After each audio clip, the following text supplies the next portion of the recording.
Welcome to In Real Time, where we as Heights Church are inviting you in for real conversations about leading people, organizations, and change in the new normal. We're hoping that our real discussions about our church's journey will help you as you reimagine and rebuild yours.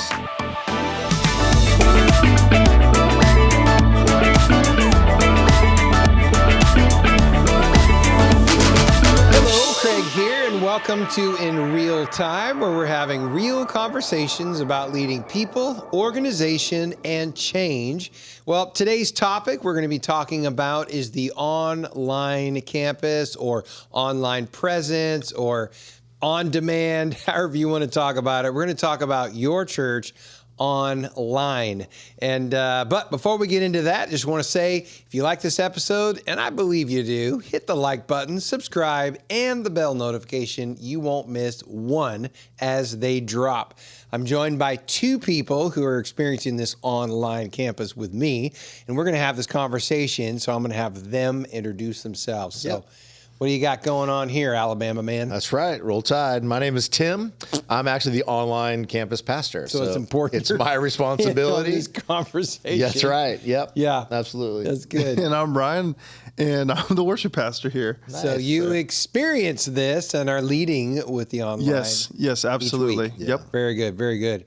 And so as we're talking about this, we're going to really try to get into questions about what we know, what we don't know, what we're still trying to go figure out, which is a lot. I just want to say that. Yep. And we have figured some things out. We've been doing it successfully for the last 3 years, and by that I mean in a way that's engaging and that has been growing. And so that's really good. We'll talk about that more. But I know initially this was something that we had looked into before the pandemic had happened, about a year previous, and we had really been kind of projecting that online was going to be needed. And by the time the pandemic hit, we had actually done all the research when it came to the tech that we were going to need in order to make online happen. We could not have, predicted that things were going to come about in the way that they did with the pandemic. But we literally went from, completely in person to just having some services, all of our services rather, on demand, which very few people watched. Yeah. To in one Sunday, this massive amount of people, meaning all of our people now, are watching. And it's the only lifeline we have. Right. But because we had done the research, we were able to buy the equipment immediately and get up and running. Now, it was truthfully ugly for a couple of weeks because we couldn't get it all online quick enough. And so it was really basic. And when I say ugly, I mean the audio was off. Music did not sound right. Yeah. Because what you were hearing in-house in the service, if you were in-house in person, was a very different mix than what you were hearing online. Right. Because those two mixes are different. Yeah. And to be honest with you, we didn't know that when we started it. We learned and we it kept fast. thinking, what's wrong with this recording? What's going on? Why did it turn out that way? And I remember we just kept meeting every week, like, what did we get? We tweaked this and that. Anyway, we eventually got it to where it wasn't, really bad. We had considered actually not doing worship and just doing the message. In fact, I think we actually did that a week or two until we could get music up and running because it just didn't sound good. It wasn't engaging. And so, hey, why would you show that? Right. And so that was just something. That was a part of the early beginnings. And then, of course, we've been working on the sound mix for the last 3 years. And so there's issues there. And I'm just trying to say it's not perfect and it's never been perfect, but we still work at it. We're getting there. People are engaging in it and have been for the last couple of years. But in the mix all of that, because that took a lot of effort. Right. And it still does. Obviously, you are dedicated towards the online campus. It's not the only thing you do here, but it's one of the big things you do here. And the reason is because we had to wrestle with a question, which is, what's the value to us of the online campus? Meaning, what do we feel like it's worth to us? Right. And before the pandemic, we thought, yeah, there's something there. When the pandemic hit, we realized, wow, all of our eggs are in everything. that basket Yeah. immediately. Yep. And before people would say, well, you should have kept meeting, because I know there's some that would have said that. Well, guess what? Half our church, literally half, opted out of coming on their own, regardless of what I said, regardless of the doors open or not. Right. A half to 2/3 the weekends leading up to when we shut down. So they opted out on their own. So then if we didn't go online, we were literally making the choice to not speak to at least 2/3 of our audience. Right. That seems like a really bad choice. Yeah, it's not Absolutely. That's not okay. And so we Yeah. realized, Yeah. wait, those things all go into the conversation about what's the value. So this was a question we wrestled with initially. Yep. And I know you and I have talked about this a lot.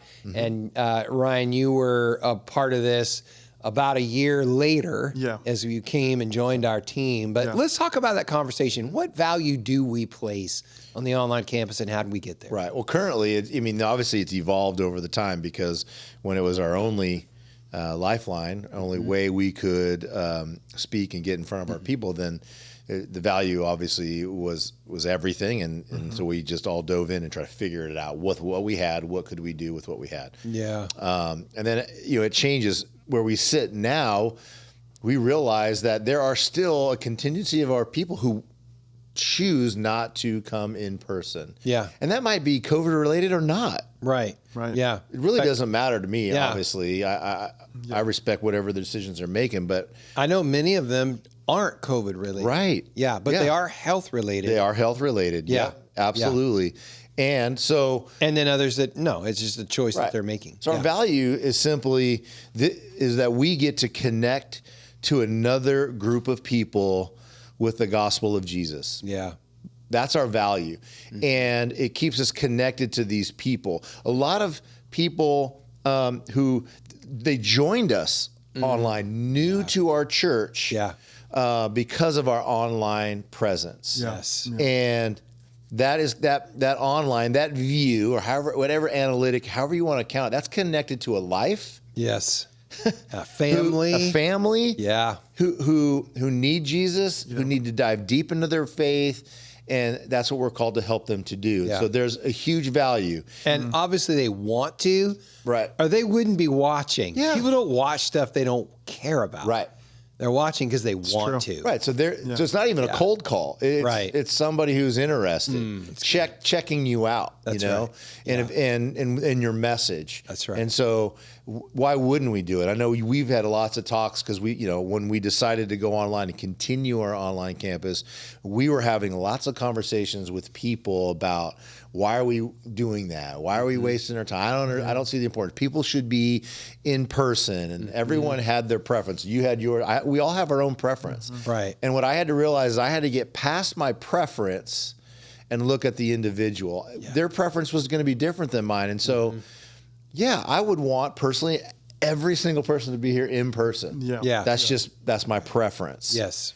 However, I'm not going to let my preference dictate or prevent someone from hearing the gospel. So we have these tools. Yeah. We have the ability to gather these tools if we don't have them. That's right. To share the gospel. I remember having a conversation with someone who was not all about it, and I said, if I were to tell you that you could be equipped with the tools to get the gospel to almost anyone anywhere in the world, would you do it? Yeah. And they're like, well, of course I would. I'm like, well, that's the internet. That's That is online. it. Yeah. Why wouldn't I? Yeah. It may not be how I prefer. Right. Yeah. But so anyway, so there's huge value. There's is. lives connected. There's families connected. The message of the gospel is what's going out. Yeah. Broadcast, on demand. There's community happening. Yep. And even on a side note, we can track it in our giving. Yeah, true. So it's true. And I don't want that to be the motive. Like, hey, it's a revenue source. No, it's but not. People, it's not valid. It's not valid. When in our campaign, what was it? 30% of our pledges came in from online families. That's right. That's right. Which shows that 30% of our well, I should say it shows that the people online care and are invested enough. Yeah. They're bringing a heart of ownership Yes. to Heights Church in order to give. Yeah. And I know I'm speaking to a lot of senior leaders right now. When you know, only about 20% of anyone who walks into your church is giving even $1. Right. And so when you think 30% came in through online, there's a value there. People, because the question always comes down, well, how serious are they about their faith? That's really the question that I've heard a lot of people say about online church. Well, I don't know if they're serious about their faith. Well, when someone chooses to give, I'd say they're serious about their faith, because people don't pay attention to a video that they don't care to watch, and they also don't give to something they don't feel ownership of, that they don't want to give to. They give because they trust, because they want to be a part of it, and they feel part of it. It's hard to argue with those things. But those are the reality that we have come to understand and experience. And we know that's there. And that's not why we do it. It's not a revenue source for us. No. But just like anybody coming in person, they want to give and be a part. It was like, of course. Because this is how we see you. You're a part of our church. But Tim, how many times have you had people come up to you recently? You've been sharing a lot of stories about this, where someone's like, "Hey, I've been attending online for the last 2 months, and this is my first time here." All the time. And the families that come in that families still donate to you know, the outreach programs that we're a part of. I mean, the reach is. Go ahead. Every week. To answer your question, every single week, someone on our staff will say, "Hey, I met somebody who is first time here, and they first checked us out online." I had a gentleman this Sunday. I happen to be speaking this Sunday. I come off the stage, and we always provide an opportunity for people to come meet pastors, ask questions about the message. If, you know, this guy walked straight up to me and said, "I've been online for 5 months. This is my first time here. Man, this was amazing." So there's a lot of value. It could be meeting a need where they can't come in. The couple who came in last week, they wanted to participate in an outreach. We were supporting our schools by giving supplies to our local schools. They have never been here. They have been with us for over about 8-9 months. And they came in. She has an immunity issue. She's, so she has an illness, so she can't be with people. This is not COVID related. No. And so she was in tears when she came. She literally said to me, I shared this earlier, like when I saw her, came in to meet them, she says, "Oh my gosh, I'm seeing you in 3D. So you were saying like, "Hey, we're going to broadcast in 4K and then 3D. Those are upgrades, right? That's it. Those are Josh, upgrades. submit a PA. Those things. And again, that's good. It's community. They felt so connected to the staff as we walked them around. They introduced them, all those who were in office. That's so amazing. Tears in their eyes. When I first met them, when I reached my hand out, the husband like bypassed the hand and gave me a big hug and said, "It's just great to, you know." I think he made a comment like, "Well, you're bigger in person than I thought." I don't know if it's because they're watching on a small screen or I'm 6'3" in Manly. I'm not sure what that's all about. But there's huge value. Even though you're online, there's relationship. They're connected to you. And when you say, people would say to you, "Oh, how serious are they about their faith?" Why? Because they're deciding to watch it on our screen. That makes no sense to me. Because I choose to watch. There's some things that I'm serious about, and I'm so serious about it, I'll connect in any way I can. Like your Roll Tide. That's right. Okay, so I'm gonna I share. paid extra for the SEC network. That's good. Yes, you That's did. good. I'm gonna And share. I watch it on a screen. There you go. I want to share a story, and I'm not trying to make a dig. All right. I just think it's obvious. There was a gentleman who, in the first year of the pandemic, was challenging us. Forget the pandemic, whatever. But the first year we were doing online church. And he said, "This is not legitimate. This can't be real. People cannot truly be changed by just watching this." And then he said, "You need to watch the YouTube video of the pastor who said so that I sent to you, and then you'll be convinced." He literally used a video to convince me that video can't convince people. Oh, the irony. That's hilarious. That is wow. And he never saw it. That's exactly what I mean. He never saw it. That's exactly what I mean. He didn't see it. Oh, man. Stop making. Bottom line is, let's stop making excuses. Schooled himself. I'm not making fun of him. No, I'm no, just no, trying no, to no. say is just that we love Yeah. our preferences so much Right. that we are that blinded. blind Yes. to opportunities. Right. And I just don't want to be that guy. And So, which is why we said early on, the value of online campus is 1 for 1. Meaning if you attend in person, then you count as one full person. Yeah. Right. If you attend online, you count as one full person. Yeah. Right. You are as important. We believe that you're there with us because you truly have a desire to follow Jesus. Why else would you be here? Exactly. And I could ask that of the same person who's sitting in my audience. And so we know people in our audience, some of them are unconvinced. They came, they have questions, they're not fully devoted followers of Jesus yet. Maybe they're against it and they lost a bet or their wife dragged them, but we still count them. Yeah. Why would I not do that for a person online? Because And people so matter. we just think, oh, these different people online, I can't figure out where they're all coming from. Well, we're not going around asking people why you're here on an in-person visit to the campus either. Right. Yeah. So I just think we need to be honest and truthful about this conversation. Yeah. Because these are the things that I've been told devalue. And I just don't see that. I see the value in it because people have literally found Jesus, been transformed, find discipleship, marriages pulled back together, healed, and now they're attending here. Yeah. Yep. They're attending Absolutely. here. Yeah. And to add, and what's interesting is that prior to COVID, online church was not much. It wasn't valued as much as it is today. Right. I mean, if you think of it, like all the big churches, Life Church, they have an amazing, they do an amazing ministry with their online. Yeah. It's incredible. But if only felt like for churches that are like, from 200 to 2,000, that's mega church level kind of thing. That's something we can't really attain to, right? But because of COVID, I mean, that changed everything. And now still, if people are still not coming back in person, it's more than just COVID related. I agree with you. And I think, and I think people need to understand, like, work schedules have changed. Yes. The world itself has changed overall. So either we adapt and just do our best to still reach people, or you just stay stuck in your ways. And I think I just love hearing the story of what happened here. You guys were like, no, this is not really much of a decision. We have to do this. That's this is a great way out to of put it. desperation. So it's true. Yeah, because we never really thought about how do we shut it down. No, we like, how still do we- continue it. Yeah. We are still asking those questions. You and I meet every Thursday. We ask this question all the time. What have we learned about how to engage our people better online? We're leaning in. Because and it's not because we want to be known as the church who has this amazing online campus.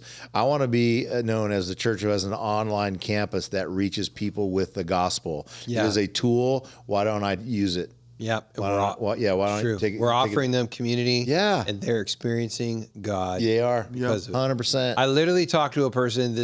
We had an event on Friday night. This person attended that event, and she told me, we're 3 years into this, right? Away from all this. She said, I am able to come back in a few months and I will now be attending, but I've been with you the entire time online. Wow. Right? Wow. Yeah. So she's just now able to do that.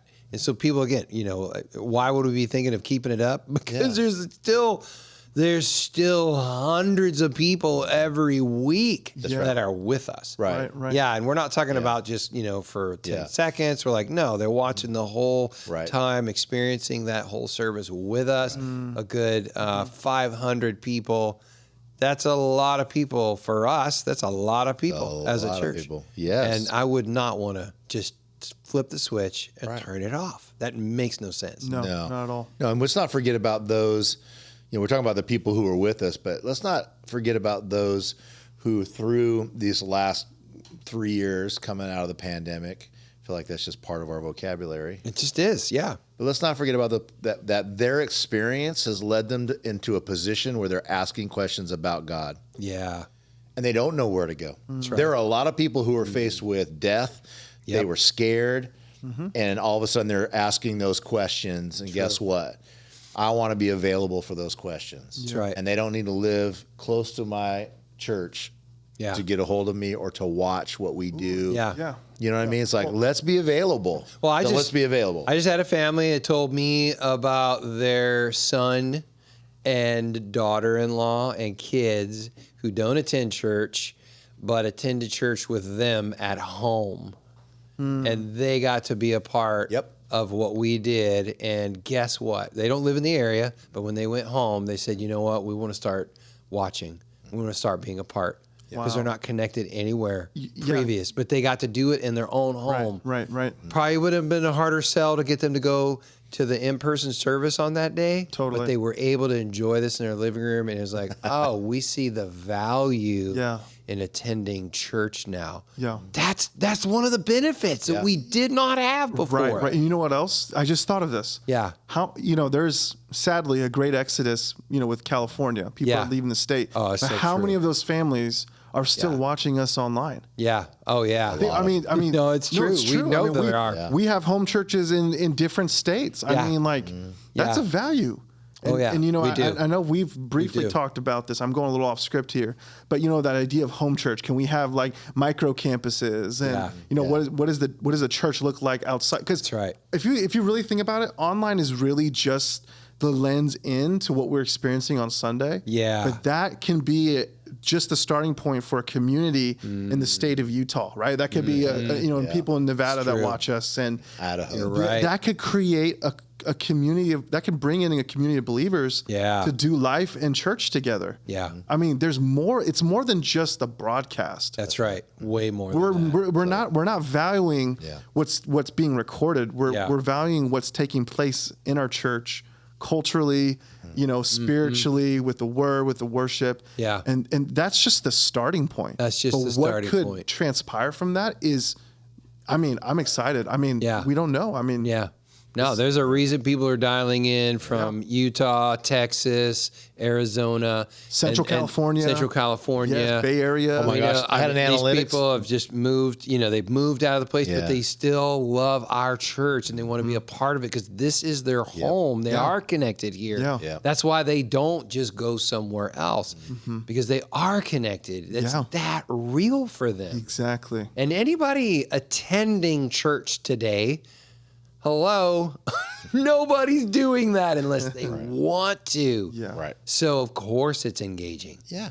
There's value there. So how do we? What were you going to say there? No, I was just saying, like with our analytics, you're talking about where people.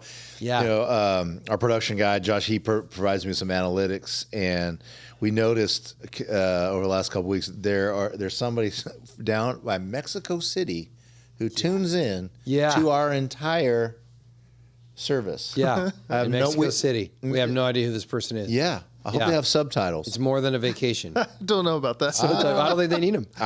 Maybe they don't. Maybe it's a missionary down there. I don't know. Wow. But yeah, so they're all over. I can see it. I see exactly where they are. They are all over. What device they're using even. Yeah, exactly. Kind of scary. We've got people. Yeah, so it's but it doesn't give us their name. They have to log in for that. Yeah, we're not Tell selling any of that information or anything like that. So here's a question though. How do we help those who are listening to this podcast get there? Yeah. It's a good question. Okay, so let me do this because I'm thinking this is a great place for us to wrap up part one. Okay. So let's answer that question, though, in part, because we're going to do part two here in a week. But I think one of the ways I would answer that is to get there first, we got to deal with the question of value. It's good. What value do you see? And I'm just going to say, if you don't see a value, it's okay. I don't think you're heretical. I don't think you're a horrible person. Right. It's just not, for whatever reason, you don't see it. That's okay. Yeah. We do, and we're experiencing it, and churches do a lot of things that are different from one another. Right. I would just say lean into what you're doing, preach the gospel to your in-person, and go for it. But if you want to expand outside of that and really bring your message to a much broader audience, or at least have the potential for that, then the online campus could be an opportunity for you.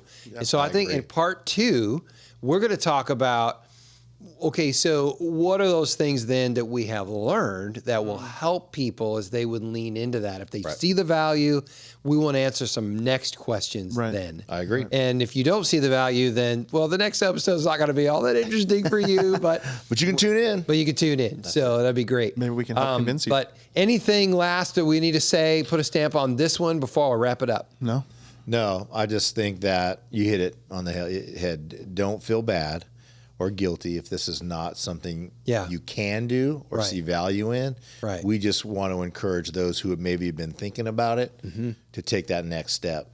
So that maybe this is a possibility for your church to get outside the walls. Because one thing is for certain, when I look at the analytics, and the analytics don't lie, it's one thing to have all these people around the country, right? The couple of dozen.